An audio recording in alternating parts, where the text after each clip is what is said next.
എൻ്റെ മകളെയോ മകനെയോ ആരെയും അവിടേക്ക് കല്യാണം കഴിപ്പിക്കില്ല.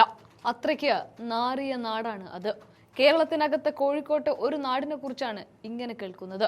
കഴിഞ്ഞ 6 വർഷമായി ഒരു നാട് മുഴുവൻ പ്രതിഷേധത്തിലും സമരത്തിലുമൊക്കെയായിരുന്നു.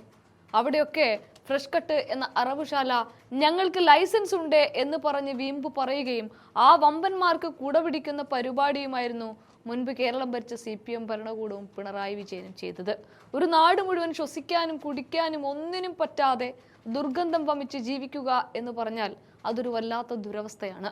എന്നാൽ ഇന്നലെ ആ നാട്ടിൽ നിന്നും സന്തോഷത്തിന്റെയും സമാധാനത്തിന്റെയും വാർത്തകളും കയ്യടികളും വന്നു. UDF സർക്കാർ വാക്ക് പാലിച്ചിരിക്കുന്നു.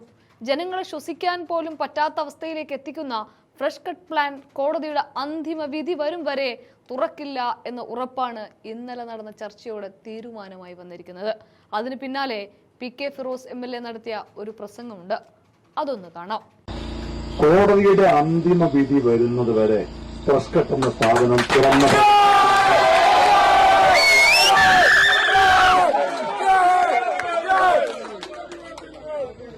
13-ാം തീയതി വരെ എന്നായിരുന്നു അവർ പറഞ്ഞത്. പക്ഷെ അവ മുനീർക്ക് പറഞ്ഞതൊന്നും പറ്റില്ല. കോടതിയുടെ അന്തിമ വിധി വരുന്നത് വരെ ഈ ഫ്രഷ് കട്ട് എന്ന സ്ഥാപനം തുറന്നു പ്രവർത്തിക്കാൻ പാടില്ല എന്നത് കമ്പനിയെ കൊണ്ട് അംഗീകരിപ്പിക്കാൻ നമുക്ക് സാധിച്ചു. അതാണ് ഏറ്റവും പ്രധാനപ്പെട്ട കാര്യം. രണ്ടാമത്തെ കാര്യം, ഈ കമ്പനിയിലേക്ക് വാഹനങ്ങൾ പോകണം, കഴുകണം എന്നൊക്കെ ഒരു ഡിമാൻഡായിരുന്നു വെച്ചിരുന്നത്. പക്ഷെ നമ്മൾ പറഞ്ഞു അത് അനുവദിക്കുന്ന പ്രശ്നമില്ല, ആ ചതിക്ക് നിന്നുകൊടുക്കാൻ ഞങ്ങൾ തയ്യാറല്ല. കമ്പനിക്കകത്തേക്കും പുറത്തേക്കും ഗുഡ്സ് വാഹനങ്ങൾ പ്രവേശിക്കാൻ പാടുള്ളതല്ല, അവിടെ നിന്ന് പുറത്തേക്കും പോകാൻ പാടുള്ളതല്ല എന്ന് കൃത്യമായി പറഞ്ഞു. അതും ആ സമിതിയുടെ ചർച്ചക്കൊടുവിൽ തീരുമാനമായി വന്നു. മൂന്നാമത്തെ ഒരു കാര്യം, അവർ ഈ മണവുമായി ബന്ധപ്പെട്ട് ചെറിയൊരു കാര്യം പറഞ്ഞിട്ടുണ്ട്. അത് വേറൊരു ഭാഗത്തു നിന്നാണ് വരുന്നത്, അത് പരിശോധിക്കണമെന്ന് പറഞ്ഞിട്ടുണ്ട്. ഞങ്ങൾ അതും പരിശോധിക്കാം എന്ന് പറഞ്ഞിട്ടുണ്ട്. MLA-മാരും വിദഗ്ധ സമിതിയും. അങ്ങനെയാണെങ്കിൽ നമുക്ക് അങ്ങനെ വേറെ സ്ഥലത്തു നിന്ന് വരുന്നുണ്ടെങ്കിൽ നമുക്കതും പരിശോധിക്കാമല്ലോ. നമ്മളതും പരിശോധിക്കാം എന്ന് പറഞ്ഞിട്ടുണ്ട്. നാലാമത്തേതാണ് ഏറ്റവും സുപ്രധാനമായിട്ടുള്ള കാര്യം. അവരുടെ മുമ്പാകെ ഞങ്ങളൊരു കാര്യം കൂടി വെച്ചിട്ടുണ്ട്. ഈ കമ്പനി ഇവിടുന്ന് മറ്റെവിടേക്കെങ്കിലും മാറ്റി സ്ഥാപിക്കണമെന്ന ഒരു നിർദ്ദേശം കൂടി ആ കമ്പനിയുടെ മുമ്പാകെ ഞങ്ങൾ വെച്ചിട്ടുണ്ട്. ഞങ്ങൾ എല്ലാവരും ഒരേ സ്വരത്തിൽ പറഞ്ഞൊരു കാര്യം, ഇത് ജനവാസ മേഖലയല്ലാത്ത ഏതെങ്കിലും ഒരു സ്ഥലത്ത് പ്രവർത്തിക്കുന്നതിന് ഞങ്ങൾക്കാർക്കും എതിർപ്പില്ല, സമരസമിതിയുടെ ആളുകൾക്കും എതിർപ്പില്ല. നിങ്ങളിത് നശിച്ചു പോകണം എന്ന ഉദ്ദേശത്തിലല്ല ഇവരാരും സമരം ചെയ്യുന്നത്. അവർക്ക് മണമില്ലാതെ ജീവിക്കണം, ദുർഗന്ധമില്ലാതെ ഈ പുഴയും ഈ വായുവും മലിനമാക്കുന്ന ഒരു കമ്പനി ജനവാസ മേഖലയിൽ പ്രവർത്തിക്കരുത് എന്ന കാര്യം മാത്രമാണ് അവർ ഉന്നയിക്കുക. അതുകൊണ്ട് ഇത് ജനവാസ മേഖലയല്ലാത്ത എവിടേക്കെങ്കിലും മാറ്റി സ്ഥാപിക്കണം എന്നൊരു നിർദ്ദേശവും കമ്പനി അംഗീകരിച്ചിട്ടുണ്ട്. അങ്ങനെയാണെങ്കിൽ കോടതിയുടെ തീരുമാനം വരുന്നതിന് മുമ്പായി കോടതിക്ക് പുറത്ത് ഒരു ഔട്ട് ഓഫ് കോർട്ട് സെറ്റിൽമെന്റ് എന്ന നിലക്ക് അങ്ങനെ അല്ലാത്തൊരു സ്ഥലം കണ്ടുപിടിച്ച് സർക്കാർ തലത്തിൽ ഒരു ചർച്ച നടത്തി അങ്ങനെ ഒരു പുനഃസ്ഥാപിക്കുകയാണെങ്കിൽ അതിനാവശ്യമായ എല്ലാ പിന്തുണയും കൊടുക്കാമെന്ന് നമ്മളും പറഞ്ഞിട്ടുണ്ട്. പക്ഷെ ഒരു കാര്യം അപ്പോഴും നമ്മൾ പറഞ്ഞിട്ടുണ്ട്, വേറെ ഏതെങ്കിലും ഒരു ജനവാസ മേഖലയിൽ കൊണ്ടുപോയി അവരെ ബുദ്ധിമുട്ടിക്കുന്ന ഒരു സ്ഥിതി ഉണ്ടാകാൻ പാടില്ല. ആ ബുദ്ധിമുട്ടില്ലാത്ത ഒരു റിമോട്ട് ഏരിയയിലേക്ക്, അതാണ് ഇതിന് ശാശ്വതമായ പരിഹാരം. അല്ലാതെ ഞങ്ങൾ എല്ലാവരും ഒരേ സ്വരത്തിൽ പറഞ്ഞൊരു കാര്യമുണ്ട്, ഇനിയിപ്പോ കോടതിയിൽ നിന്ന് ഒരു അനുകൂലമായ വിധി കിട്ടിയാൽ നമ്മൾ തുറക്കാൻ സമ്മതിക്കോ? നമ്മൾ തുറക്കാൻ സമ്മതിക്കില്ലല്ലോ.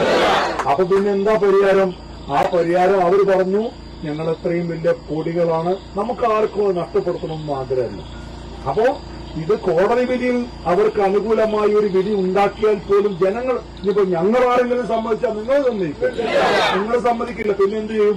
ഞങ്ങൾക്കും നിങ്ങളുടെ കൂടെ നിൽക്കേണ്ടി വരും. അപ്പോൾ ഞങ്ങൾ പറഞ്ഞു ഇത് വേറൊരു സ്ഥലത്തേക്ക് പുനഃസ്ഥാപിക്കുന്നതിനെ കുറിച്ചും ആലോചിക്കണം. അതാണ് ഇതിന് ശാശ്വതമായ പരിഹാരം എന്ന് പറഞ്ഞപ്പോ ഗത്യന്തരമില്ലാതെ അതും അവർ സമ്മതിച്ചിട്ടുണ്ട്.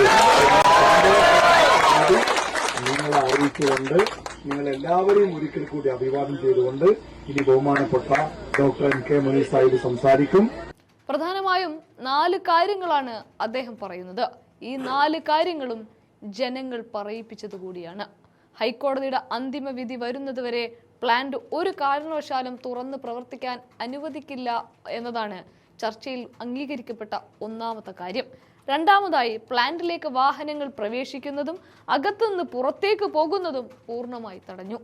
വാഹനങ്ങൾ കഴുകാനെങ്കിലും അനുവദിക്കണമെന്ന കമ്പനിയുടെ ആവശ്യം പോലും അവിടെ പൂർണ്ണമായും കർശനമായും നിരസിക്കുകയായിരുന്നു. മൂന്നാമത്തേതായിട്ട് പ്രദേശത്തെ ദുർഗന്ധത്തിന്റെ മറ്റുറവിടങ്ങൾ കൂടി MLA-മാരുടെയും വിദഗ്ധ സമിതിയുടെയും സാന്നിധ്യത്തിൽ പരിശോധിക്കാമെന്ന തീരുമാനമായി. അതായത് ഫ്രഷ് കട്ട് പറയുന്നത് ഞങ്ങളുടേതല്ല ഈ ദുർഗന്ധം, മറ്റെവിടെ നിന്നോ വരുന്നതാണ് എന്നാണ്. എങ്കിൽ അതുകൂടി പരിശോധിക്കുമെന്നാണ് ഈ ഗവൺമെന്റ് പറയുന്നത്. നാലാമതായി ജനവാസ മേഖലയിലുള്ള ഈ പ്ലാന്റ് ആളുകൾ അധിവസിക്കാത്ത മറ്റേതെങ്കിലും റിമോട്ട് ഏരിയയിലേക്ക് മാറ്റി സ്ഥാപിക്കുന്ന കാര്യത്തിൽ സർക്കാർ തലത്തിൽ ചർച്ച നടത്തി ഔട്ട് ഓഫ് കോർട്ട് സെറ്റിൽമെന്റിന് ശ്രമിക്കാമെന്നും ജനങ്ങളുടെ ബുദ്ധിമുട്ട് ഒഴിവാക്കാമെന്നുമുള്ള ശാശ്വത പരിഹാരത്തിനാണ് ഇന്നലെ ചില ഉറപ്പുകൾ ഈ ഗവൺമെന്റ് നൽകിയത്. 6 വർഷത്തെ നീണ്ട ജനകീയ പോരാട്ടത്തിലും രാപ്പകൽ ഉപരോധത്തിലും തെളിഞ്ഞത് സാങ്കേതികത്വങ്ങളെക്കാളും നിയമ പോരാട്ടങ്ങളെക്കാളും വലുതാണ് മനുഷ്യരുടെ ജീവിക്കാനുള്ള അവകാശമെന്ന തിരിച്ചറിവാണ്. കോടതിയുടെ അന്തിമ തീരുമാനം വരുന്നതുവരെ പ്ലാന്റിന്റെ പ്രവർത്തനം പൂർണ്ണമായും നിർത്തിവെച്ചു. ജനവാസ മേഖലയിൽ നിന്ന് പ്ലാന്റ് പൂർണ്ണമായും മാറ്റാനും പോവുകയാണ്.